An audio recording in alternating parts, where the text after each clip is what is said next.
New Delhi will need to institutionalize scenario planning in foreign policy making if it is keen to shape global events. Amidst the chaos of unfolding events in Afghanistan, India has floundered. Its approach to the crisis in Afghanistan has been characterized by incoherence and inconsistency. There was reasonably long time lag between former US President Donald Trump's deal with the Taliban, which paved the way for the exit of U.S. troops from Afghanistan, and the eventual pullout of troops. Yet, India was caught unprepared. After having been shut out of early dialogue under Trump, India has been deeply unsure of how to approach the Taliban. As late as the end of June, India seemed reluctant to recognize the reality on the ground. It took pains to contradict Qatari authorities, who claimed that India's Minister for External Affairs, S. Jaishankar, had met Taliban leaders in Doha. India's position at the time was that the Taliban was not a legitimate stakeholder, even as the balance of power was tilting firmly in its favor. But only 2 months later, when that policy became so obviously unsustainable, New Delhi had to change tack and publicly establish official dialogue with the group's leadership.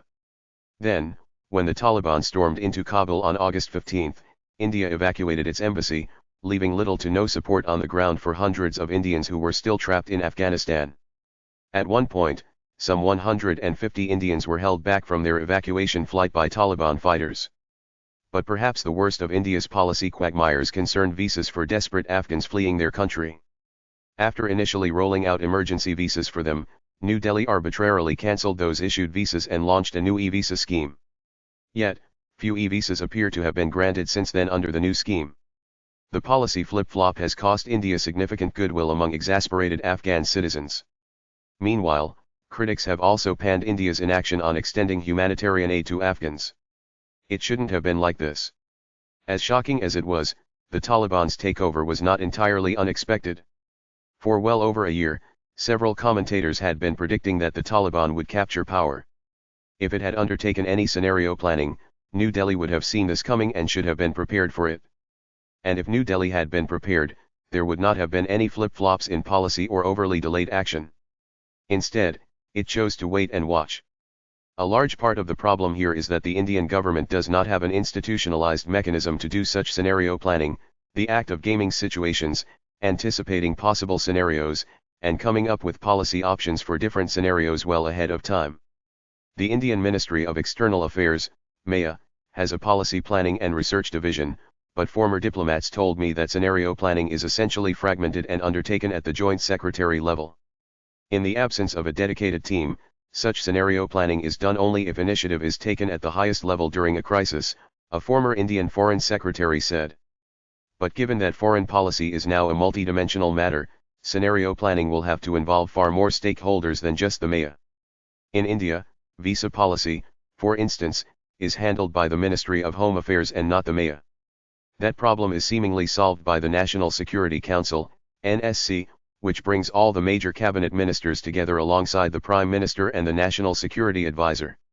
The NSC also has its own strategic planning group, SPG, which is composed of the highest-ranking bureaucrats from various ministries. Yet, by their very composition, the NSC and its constituent committees can only react to crises once it begins unfolding, rather than proactively plan for different scenarios before the crisis erupts. All or most of their members are high-level decision-makers with a full plate of responsibilities elsewhere. The NSC should be supported by a dedicated, full-time institution which undertakes scenario planning responsibilities, anticipating situations well in advance and presenting a menu of policy options to, both, shape the evolving crisis as well as prepare for the worst. In the absence of such mechanisms, India's default position in foreign policy has been to wait and watch as situations evolve. But as time passes during a crisis, options and space for favorable action often decreases, leaving New Delhi to play catch-up to secure its interests.